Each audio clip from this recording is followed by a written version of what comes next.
Tonight, in a time of war, an Army sergeant is accused of running a kill team that murdered Afghan civilians just for the thrill of it.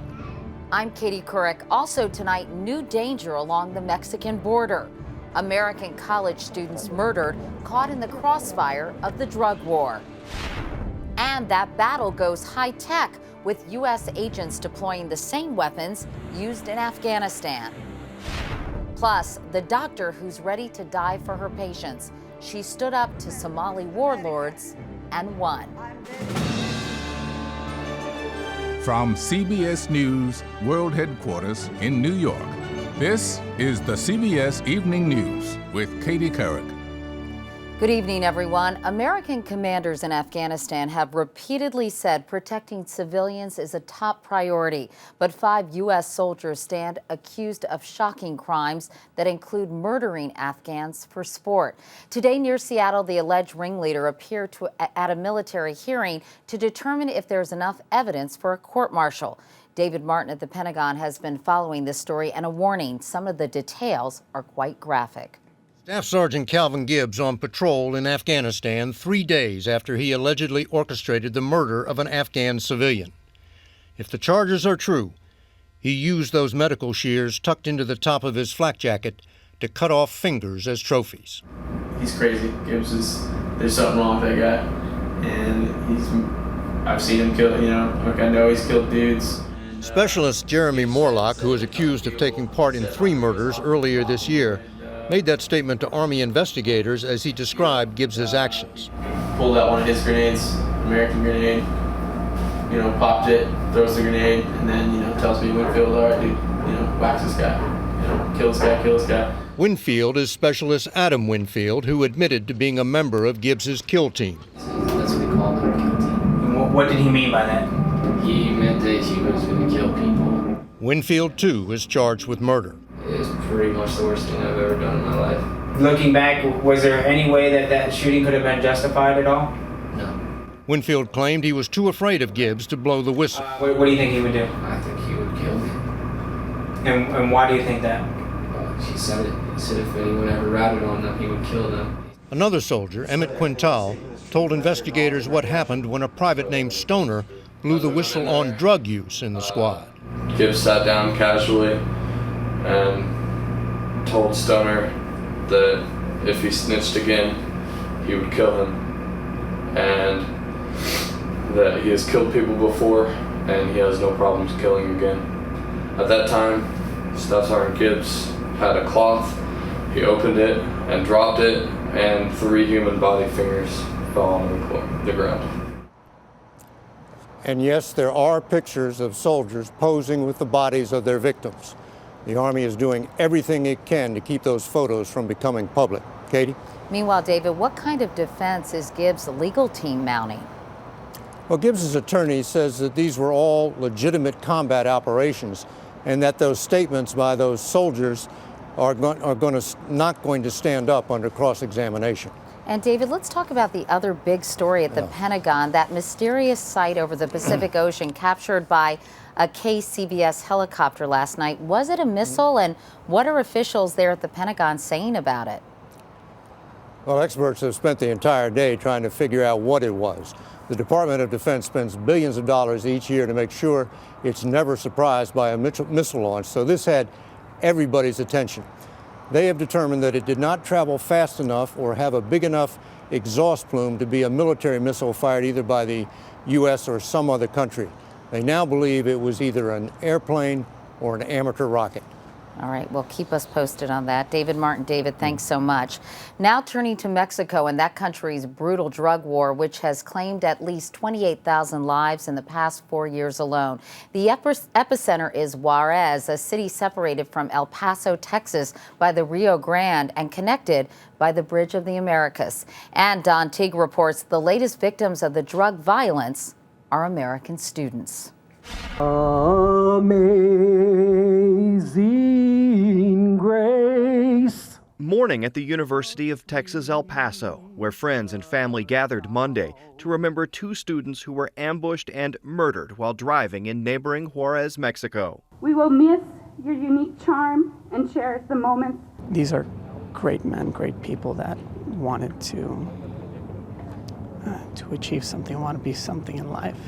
23-year-old Ider Diaz and 25-year-old Manuel Acosta, who are both U.S. citizens, lived with their families in Juarez, just a few miles from campus. They are the second and third UTEP students killed in the city this year. Their deaths bring the total number of Americans murdered there last week to 6. UTEP is one of the safest urban colleges in the nation. It sits right in the middle of one of America's safest cities. But at least 1,400 of the students here don't live in El Paso. They live across the border in one of the most dangerous cities in the world. Among them, this UTEP senior, so afraid of the violence at home, she does not want us to reveal her identity. She spends each school day safely in the U.S., then returns to a city that's had nearly 2,700 murders this year alone. I cannot quit coming to school. I have to do it every day, so I just leave it all in the hands of God. UTEP and other Texas universities now restrict official travel to Mexico, but students who live there don't have a choice. You can be the victim of a kidnapping, a carjacking, a theft, an assault, any attack randomly in the city. With the drug violence escalating, young people trying to better their lives are losing them instead. Don Teague, CBS News, El Paso. Now, guarding the Mexican border is, of course, critically important to our national security, but there just are not enough agents to patrol the entire 2,000-mile stretch. So Homeland Security is now using a new tool that's been very effective overseas. Bob Orr got a rare look at how it works. From 4 miles up, this is what smuggling looks like along the Mexican border. Illegal immigrants sneaking through the brush, a drug-running ultralight airplane heading towards Tucson, a Black Hawk helicopter corralling a group of border crossers, all seen by a Predator remote-controlled aircraft armed with high-powered cameras. Well, the Predator's going to take off from here at Fort Huachuca. Dave Gasho runs the Predators for U.S. Customs and Border Protection at a barren base in Arizona. Okay, Omaha 10 is clear. Pilots fly the planes from a trailer on the tarmac. Most people coming across the border are either migrants or drug smugglers. We don't know who they are. They could be terrorists. They could people have intentions of harm against the United States. Predators are best known for tracking and killing terrorists in Afghanistan and Pakistan. Impact. Here on the U.S. border, they are used strictly for surveillance. Oh, they're easily more than 5 miles that direction at 19,000 feet. We spoke with Gasho as the Predator watched from above. I'm pretty sure they'll be able to tell that you're wearing a blue shirt, tan slacks. I'm in a flight suit with a black hat. They can see all of that. They can see all that. So if we were trying to cross the border and we were trying to sneak our way across, we'd be pretty plainly visible. That's correct. We'd already be working on putting agents in position to intercept you. Policing this long 2,000-mile border with Mexico is more than a full-time job for some 17,000 Border Patrol agents. But the Predators flying 4 miles above help shrink that challenge. They're able to see miles down the road and miles into Mexico. They should go under the fence. For agents like Colleen Agel, the Predator serves as high-tech backup. They can make a rapid identification and classification of what exactly is there so that we know what type of law enforcement response we need to make. 3 of the aircraft fly along the Mexican border, 2 patrol the Canadian border, and 1 cruises over the Caribbean. In the last 5 years, the Department of Homeland Security says Predators have netted 40,000 pounds of drugs and nabbed 7,000 illegal immigrants. We are expanding the manpower resources.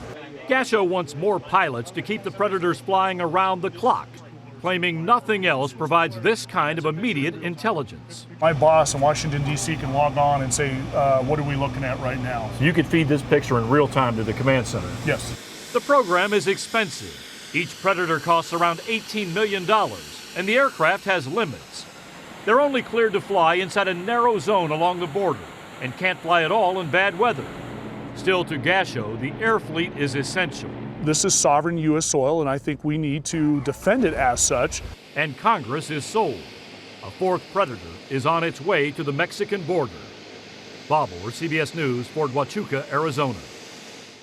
Overseas, President Obama finally made it to Indonesia after postponing a visit to his one-time home on 3 different occasions. Today, he flew from India to Jakarta, the second of 4 nations he'll visit on his Asian trip. But he has to cut it short so Air Force One can avoid the ash cloud from the Mount Merapi volcano that's closing in on Jakarta. Our chief White House correspondent Chip Reed is traveling with the president. The president arrived in Jakarta today for a brief visit that's part diplomacy, part homecoming. When you visit a place that you spent time in as a child,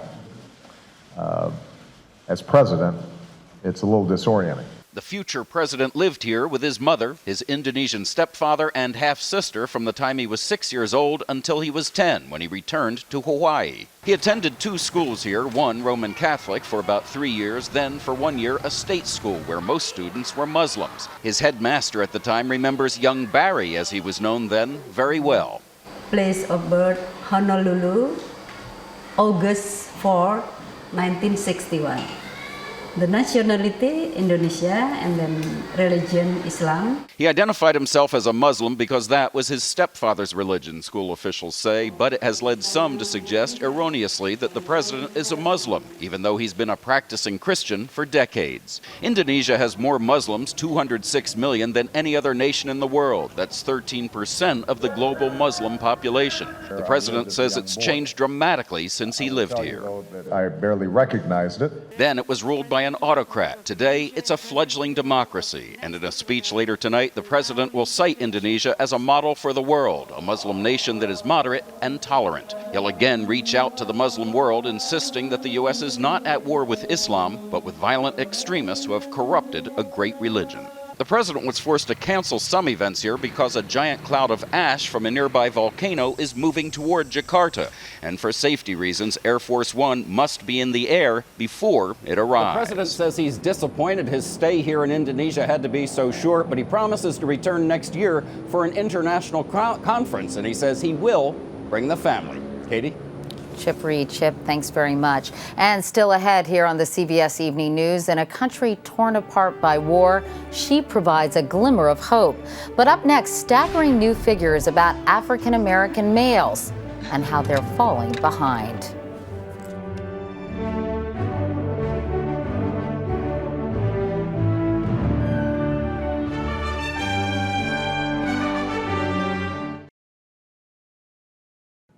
Equal opportunity is one of this country's most cherished ideals, but too often it's been out of reach for one group of Americans, Black males. And a sweeping education study out today may show why.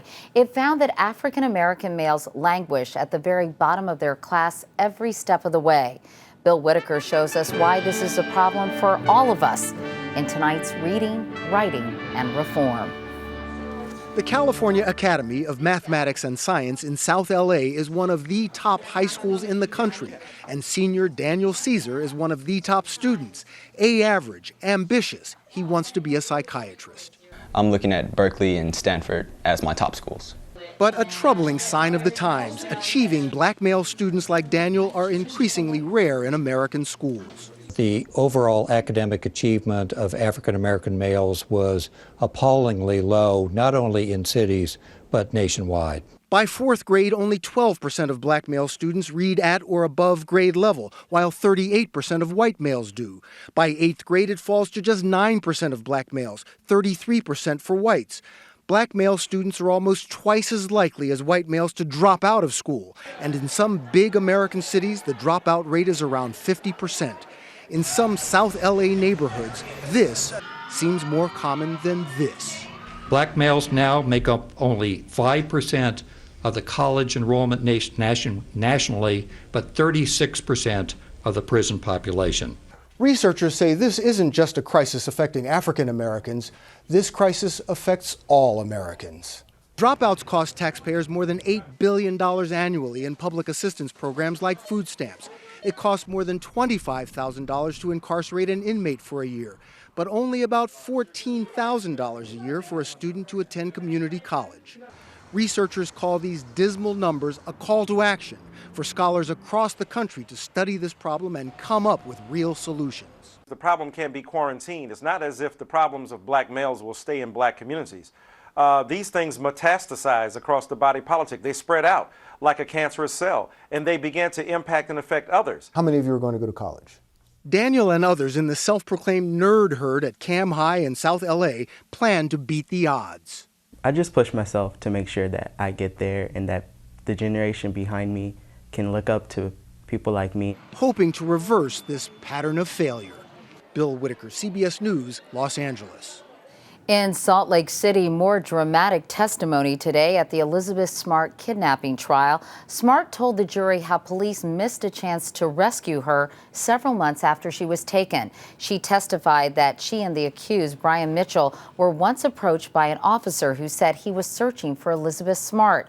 She was wearing a heavy veil over her face and was too afraid to speak up. Mitchell told the officer the veil was required for religious modesty and convinced him to let them go. Smart was 14 when she was snatched from her bedroom in 2002. She was finally discovered 9 months later. Mitchell could face life in prison if convicted. And an update now on a story we reported last month. Wanted posters began popping up in North Carolina targeting doctors who perform abortions. The doctors told us they fear for their safety. Today, a pastor, Flip Benham, was convicted of harassment for distributing the posters. He was sentenced to 2 years probation. Benham plans to appeal, claiming free speech. And coming up next, they went on a cruise, but instead of a vacation, they ended up stranded at sea. They signed up for a cruise, but they got an adventure they didn't sign up for. A fire in the engine room of the Carnival Splendor left 4,500 passengers and crew stranded in the ocean 200 miles south of San Diego. The power is out. No hot water or air conditioning. They did, however, get the toilets working again. An aircraft carrier delivered food. Tugboats will tow it to Mexico tomorrow. The unlucky passengers will get their money back and a free cruise. From the high seas to America's highways, the NTSB is holding a 2-day conference in Washington on older drivers for good reason. Within 15 years, more than 1 in 5 licensed drivers will be 65 or older. And research shows deadly crashes skyrocket for drivers over the age of 75. Transportation officials say it's important to plan now by designing smarter cars and better roads to make it safer for older drivers. In Dallas today, President Bush kicked off his book tour at a bookstore not far from his home. Some people waited 18 hours to have the former president sign their copy of the book called Decision Points. And the store sold more than 2,000 copies by 11 this morning. You may question the safety of going alligator hunting, especially when they come as big as this. A gator that measured 14 feet long, a record in Florida. It dragged the hunter and his boat around Lake Washington for 45 minutes before dying. The man who caught the 654-pound gator does this for fun. Quite a hobby. And coming up next, a glamorous night for 3 real heroes.